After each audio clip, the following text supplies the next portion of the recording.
2014 నుంచి 2023 మధ్యన కూడా చాలా ఉప ఎన్నికలు మన రాష్ట్రంలో జరిగినాయి. దాదాపు 7 ఉప ఎన్నికలు జరిగినాయి. ఈ 7 ఉప ఎన్నికలు పాలేరు కానీ, నారాయణ ఖేడ్ కానీ, హుజూర్ నగర్ కానీ, దుబ్బాక కానీ, నాగార్జున సాగర్ కానీ, హుజూరాబాద్ కానీ, మునుగోడు కానీ, ఈ అన్ని ఉప ఎన్నికల్లో మీరు ఆ రోజు కనుక గమనించినట్టయితే అప్పటి ప్రతిపక్ష పార్టీ కాంగ్రెస్ పార్టీ, ప్రధాన ప్రతిపక్ష పార్టీ, ఒక్క ఉప ఎన్నికల్లో కూడా గెలవలేదు.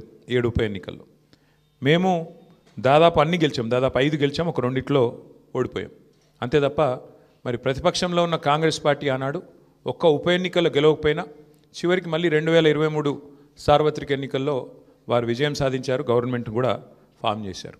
అట్లాగే మధ్యలో జిహెచ్ఎంసీ ఎన్నికలు వస్తే కూడా, గ్రేటర్ హైదరాబాద్ కార్పొరేషన్ ఎన్నికల్లో కూడా మరి ప్రతిపక్షంలో ఉన్న కాంగ్రెస్ పార్టీకి ఆనాడు కేవలం 1-2 కార్పొరేటర్ సీట్లు వచ్చిన విషయం కూడా ఒక్కసారి గమనంలోకి తీసుకోవాలని చెప్పి కూడా నేను కోరుతా ఉన్నా.